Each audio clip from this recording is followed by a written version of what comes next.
Hi everybody. A recently conducted crash test is once again bringing Jeep Wrangler safety into the spotlight.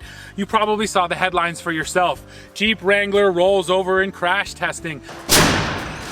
And I want to dig into this to expose the whole story. So in this video, we will talk to a representative from the IIHS all about that crash test. We will hear from Jeep about what they have to say on Wrangler safety. We will actually take a look at a Wrangler and I will show you all of the active safety features on this model. And then at the end of this video, we'll look to answer the one big general looming question: is the Jeep Wrangler a safe vehicle? First things first, let's run the crash test so you can watch it for yourself. Now you'll notice this is a 4-door unlimited model of the Wrangler, so all of these crash test ratings only apply to the 4-door. IIHS has not tested a brand new JL 2-door yet, and they might in the future, but that remains to be seen. Back in 2012, the IIHS introduced this crash test. It is known as the driver's side small overlap frontal test. It is challenging as the occupants move both forward and towards the side of the vehicle. To run the test, a vehicle travels at 40 miles per hour towards a 5-foot tall rigid barrier, with 25% of the total width of the vehicle overlapping with that barrier. Before we go further, I have to take issue with the language that's been used surrounding this story, and we are at fault at TFL as well. Most outlets ran with the headline, "Wrangler rolls over," but it didn't actually roll over, it tipped over. And yes, there is a difference. A rollover implies it ended up on its roof. A tip over means it just tipped and landed on its side, and that's exactly what you just saw. The Wrangler tipped over, it didn't roll. It might be a small difference, but I think it's an important distinction. Now that you've seen the tip over, I want to provide some context, so let's watch some other crash tests.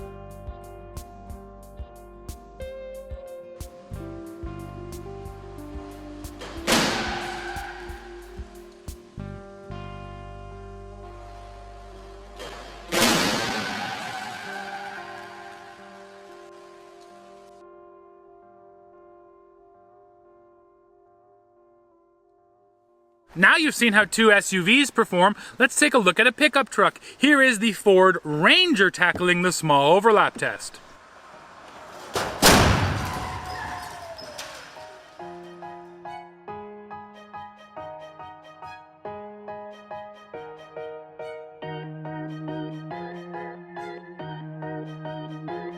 Now the rear wheels on the Ranger come up higher than in those SUVs, and the Ford actually gets a bit of a tilt going on, but once again, it doesn't look anywhere close to tipping over. But now here comes maybe the most interesting video of them all. Here comes the driver's side small overlap test on the previous generation Wrangler. This is on a 2015 JK.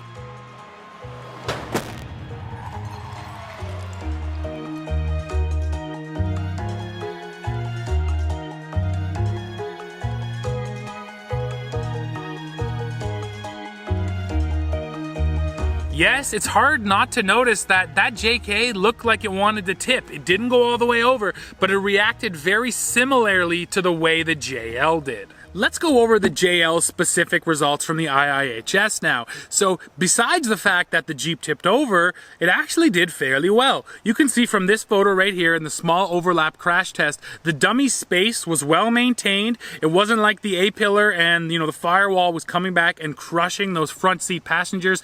And the IIHS says that the airbags did their job and really did control the front passenger's head movement. Airbags is another important point with this Jeep, because with the JL, the new generation, which was released in 2019, side airbags became standard in the front. Previously, there was no side airbags in any Jeep Wrangler, so at least now in a side collision in the front, you're going to be protected. Sadly though, your rear seat passengers still do not get side airbags. And if you're wondering where you fit side airbags, well, they're actually right down here in the seats. This bottom plastic shroud on the corner of the sheet that houses that side airbag for the front passengers. And for comparison there, a vehicle like the Toyota 4Runner, well, it gets 8 airbags standard, including side curtains for the rear passengers. Here's what a crash looks like for rear seat passengers when there are side curtain airbags. This is footage from a 2007 Toyota 4Runner, but even back then there were side curtains, and you can see here the dummy's head clearly contacts the airbag, whereas in the Jeep Wrangler, the rear seat dummy's head contacted the C-pillar. Now that you've seen the crash test and the results for yourself, let's go and talk with the IIHS about what happened with the Wrangler. Thanks for having me on. I am Russ Rader, and I am Senior Vice President for Communications at the Insurance Institute for Highway Safety, and we are based in Arlington, Virginia.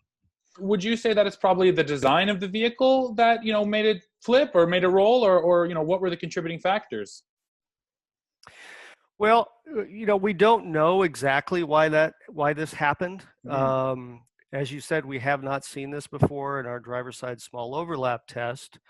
After the first test where the vehicle tipped onto its side, Fiat Chrysler made a suggestion.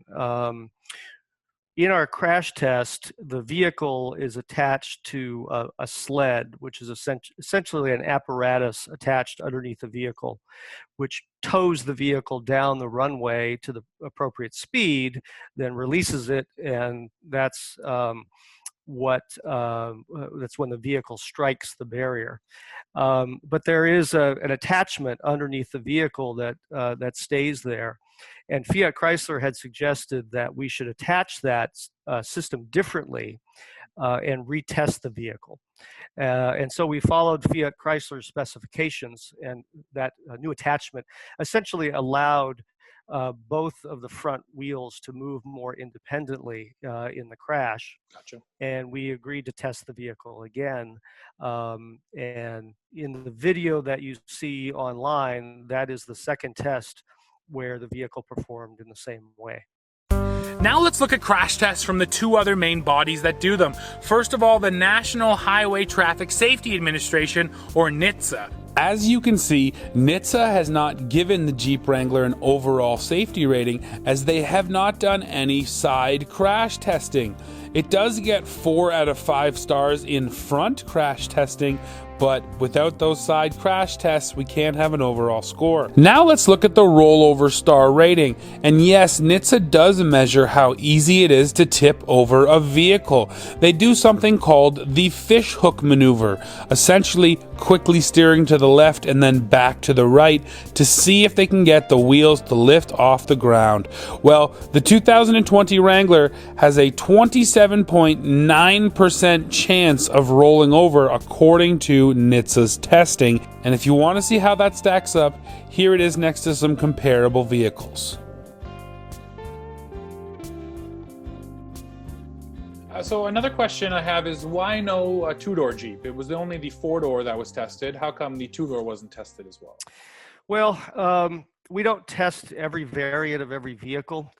We try to zoom in on the versions of the vehicles that are selling the best. Sure. We may test the two-door vehicle in the future. We're starting with the four-door vehicle in this case. Now let's look at the crash test ratings from the Euro NCAP program. And the Wrangler JL famously received only 1 star in European crash testing.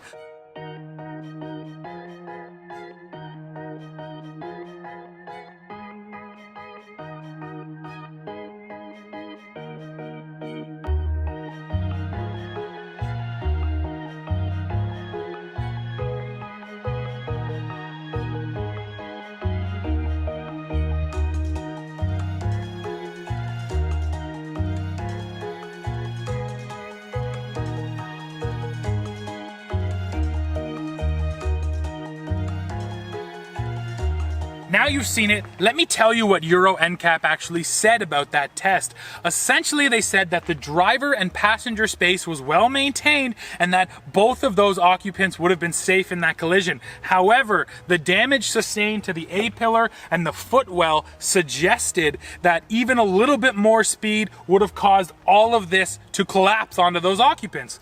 Therefore, the Wrangler got a bad rating. But that actually means that what Euro NCAP is saying is that even if you do well in this test, if we think you would have done worse at a higher speed, we're going to give you a bad rating. It's not exactly based on what happened, it's based on what happened and then what could happen at a higher speed based on those results.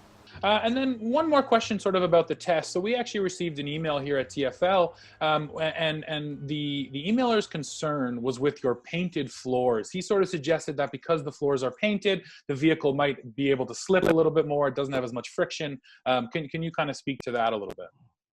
Well, it certainly did slide on the floor after it tipped over on its side. You can see that pretty clearly in the video, but you could also see that the tip over began as the vehicle came off the barrier. It was clearly an event that started with the barrier, not because of any interaction necessarily with the floor. The thing that we would be concerned about in a real world crash is that, you know, in our lab, it's essentially an ideal environment. There aren't any pavement edges or curbs or other structures on the side of the road that could cause a vehicle to tip, and so the fact that it happened in an ideal lab situation is concerning. Now you might be asking, well, what is Jeep saying? Jeep released a long statement specifically about this crash test, and once again, rather than reading the whole thing, I'm just gonna let you read it for yourself. Essentially, what FCA is saying is that they've never seen an accident quite like this in the real world. FCA also says no one test determines vehicle safety, and that's why we're looking at all of the different crash tests. But it is a good point to bring up that the IIHS crash tests have no bearing on saleability of a vehicle. Regardless of the rating, a vehicle can still be sold. It is now time for a quick physics lesson all about center of gravity, or CG. So the center of gravity will determine how easy or hard it is to roll or tip a vehicle over. It's essentially where the weight is. So if the weight is all down low, you'll have a low CG. If the weight is up high, you'll have a high CG. An easy way to test this for yourself is try to get pushed over while you're standing up straight, and then try to get pushed over when you get down low. It's why football players know the low man always wins. It's way harder to get pushed over when you're down there. So why am I telling you this? Well, the Wrangler inherently has a high center of gravity because it's an off-roader. The reason people buy this vehicle is because it's high up off the ground to make sure you're not getting caught on roots and stumps, etc. So yes, the Wrangler has a higher CG than many other vehicles on the road, but there is a specific reason for it, and this is really all about compromise, which we will get back to a little later on in this video. From behind the wheel, that high center of gravity does manifest itself in a feeling like the Wrangler could tip over. And I think most importantly, compared to other crossovers and SUVs on the market, I don't think there's another new vehicle out there that does feel as roll prone as this Wrangler does. But there's also no other vehicle on the market, I would argue, that prioritizes off-road right out of the box as much as the Jeep Wrangler. The last kind of just general question, Russ, and I'm not sure you'll have an answer, but do you think the Jeep Wrangler is safe? Is it a safe vehicle? Well, IIHS is always careful not to designate vehicles as safe or unsafe. What we try to do is do objective tests and rate the vehicles according to criteria that can be repeated over and over again and can be compared vehicle to vehicle, and then offer that information to consumers for them to make the best informed choice on choosing a safe vehicle. So what we would say about that is that if you're in the market for a midsize SUV, there are a number of midsize SUV models that perform better, get better ratings than the Wrangler does. There is one definitive statement I can make about the Wrangler at this point in the video, and that is that this brand new JL has to be safer than that old JK, just based on the amount of active safety features that Jeep has pumped into this Wrangler. So now let me show you just a couple of them, because the list of safety features here is actually 75 items long, but I'm just gonna hit a couple of the high points, a few of the safety features I really appreciate on the Wrangler.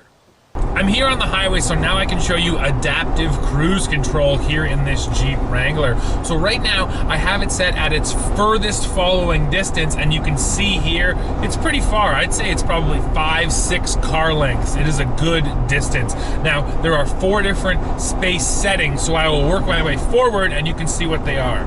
So now I'll get a little bit closer. And a little bit closer. This is following setting number 2. And right about there. And now this is the closest following distance. You can see that truck up ahead of me. It's still a fairly safe distance, about 2 car lengths. I would naturally follow a little bit further back than this, but really it's not bad. Now that beep beep you just heard, that is another active safety feature here on the Wrangler. That is your blind spot monitor. So the Jeep will keep an eye on your blind spots. If someone's there and you turn your signal on, it will beep twice at you, and it will also show you a little light in your mirror letting you know someone is there. I like the system, it does work. However, it can be a little finicky, because what just happened there is someone quickly passed me on my right hand side. When I turned the signal on, I was already, well clear of him, and the Jeep still beeped. Well, that's just because it can't quite think as fast as I can see. However, I'll still take the safety system, even if it's not exactly on time, because the one time it does save your bacon, you'll appreciate having it. Another active safety feature here is electronic roll mitigation. Essentially, the Wrangler will track your steering wheel inputs and your wheel speed, and if they see you've suddenly dialed in big steering wheel input and you're moving too quickly, it will actually cut your power, and it will also brake the appropriate wheel to make sure that the Wrangler keeps all 4 wheels on the ground. Now, this is not a unique system to the Wrangler, but it's something that is definitely important in an SUV like this. We've reached the point in the video where I want to talk about compromise. Now, in automotive engineering, you're always going to compromise somewhere. You're going to choose your focus, and then other aspects of that vehicle will be compromised. You can't make one vehicle to do it all. For example, you're not going to buy a Porsche Cayman and expect it to be good at hauling lumber. That's a small sports car. There's no utility built in. Similarly, you shouldn't buy a tall off-road vehicle that you can remove the doors and the roof on and expect it to be the safest vehicle on the market. There is a reasonable expectation for safety, and I do think the Wrangler meets that. But beyond that, if you just look at the core characteristics of the Wrangler, they somewhat go against some of the principles of safety, and that's just the way it has to be if the Wrangler is expected to stay so good off-road.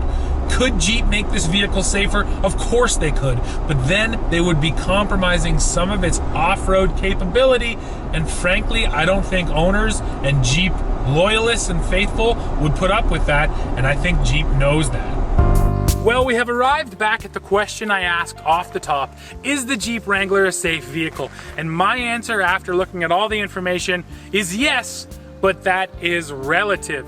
Is the Wrangler safer than your typical family crossover? Probably not. But can your typical family crossover go rock crawling? Heck no, it can't. Really what this comes down to is expectation. And when you buy a Wrangler, you shouldn't be expecting to get the safest vehicle on the market, but you can dang well expect to get the most off-road capability anywhere available. That's it for this video, guys. Make sure you go below. Let me know what you think. Do you think the Wrangler is safe after seeing all of this information? As always, while you're down there, don't forget to hit like, hit subscribe, and then come right back to the channel for the latest news, views, and real-world reviews.